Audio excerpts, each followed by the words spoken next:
Guys, अगर आपको India में 1 लाख रुपए की नौकरी मिले और अमेरिका में $2000 की, और अगर आपसे कहा जाए कि इनमें से कौन सी नौकरी आप चूज करेंगे, तो हमेशा से ही $1 की वैल्यू ₹1 से ज्यादा रही है, लेकिन अगर कल से ही ₹1 और $1 बराबर हो जाए तो क्या होगा? क्या इससे हमारे देश का भला होगा या रायता और फैल जाएगा? हमेशा अब आप लोगों के मन में एक सवाल उठ रहा है कि सर $1 ₹80 का क्यों है?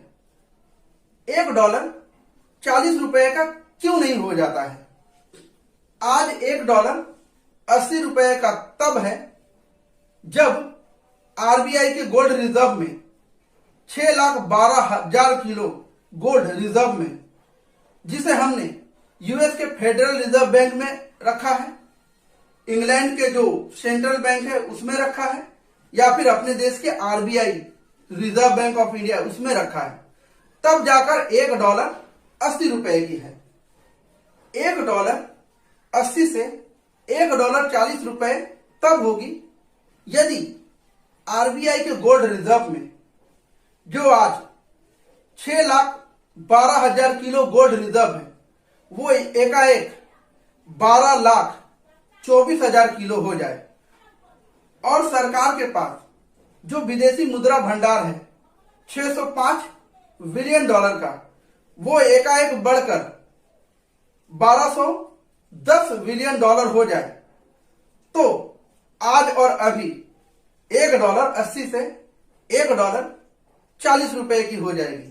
गाइस, अगर आपको इंडिया में 1 लाख रुपए की नौकरी मिले और अमेरिका में $2000 की, और अगर आपसे कहा जाए कि इनमें से कौन सी नौकरी आप चूज करेंगे, तो शायद आपका जवाब होगा $2000, क्योंकि $2000 आज के इंडियन रुपीस के मुकाबले 1,62,000 रुपए के बराबर होते हैं। लेकिन ऐसा करके आप अपना ही नुकसान करेंगे। कैसे? चलिए मैं आपको बताता हूँ। दरअसल जब आप दो देशों के बीच सैलरी कंपेयर करते हैं तो आपको PPP यानी कि परचेजिंग पावर पैरिटी के बारे में पता होना चाहिए, जो आपको किसी भी दो सेम चीज की प्राइस को कंपेयर करके बता देता है। जैसे कि अगर आपको इंडिया में मिल रही 1 लाख रुपए की सैलरी को अमेरिका की $2000 की सैलरी से कंपेयर करना हो, तो आप PPP कैलकुलेटर पर इन दोनों देशों में मिलने वाली सैलरी का अमाउंट डाल दीजिए, और अब आप देख सकते हैं कि इंडिया में 1 लाख रुपए वाली सैलरी अमेरिका के $4,321 की सैलरी के बराबर है, यानी कि अमेरिका की $2000 की नौकरी से दुगनी। यानी कि आप अगर $2000 की नौकरी चूज करते हैं तो आपको भयंकर नुकसान होता, पैसे भी नहीं बचते। वैसे गाइस, क्या आप इससे पहले तक ये इंटरेस्टिंग फैक्ट जानते थे? और अगर नहीं तो कमेंट सेक्शन में जरूर लिखिएगा। और ऐसे में या फिर सरकार की बुद्धि भ्रष्ट हो जाए, उसका दिमाग खराब हो जाए, तब जाकर $1 80 से $40 हो सकती है। यदि सरकार जबरन ये कह दे कि भाई कल से हम $1 80 में नहीं $1 40 में एक्सचेंज करेंगे, तो भी हो सकता है। इसका इम्पैक्ट ये होगा कि पाकिस्तान जैसा नल्ला बेरोजगार देश भी हमसे व्यापार करने से इनकार कर देगा। हमारे देश से कोई भी देश व्यापार नहीं करना चाहेगा, न वो हमसे कोई माल खरीदेगा, न वो अपना माल हमसे बेचेगा, और हम लोग भी वेनेजुएला और जिम्बाब्वे की तरह बर्बाद हो जाएंगे।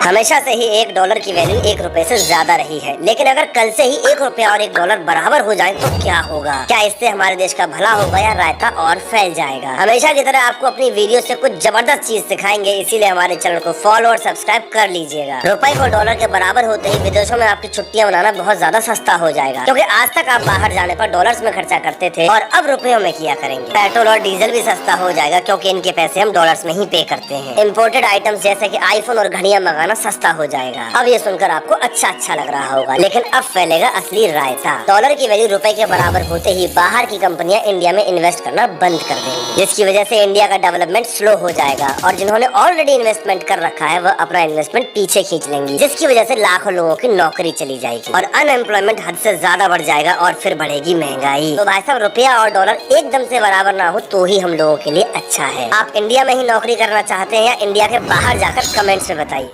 इस वीडियो में इतना ही, मिलते हैं नेक्स्ट वीडियो में। तब तक के लिए जय हिंद, वंदे मातरम। वीडियो अच्छा लगे तो लाइक कीजिए, और वीडियो अच्छा न लगे तो डिसलाइक अवश्य कीजिए। अगर आप चाहते हैं इस चैनल को सपोर्ट करना तो प्लीज़ सब्सक्राइब तो कर ही सकते हैं।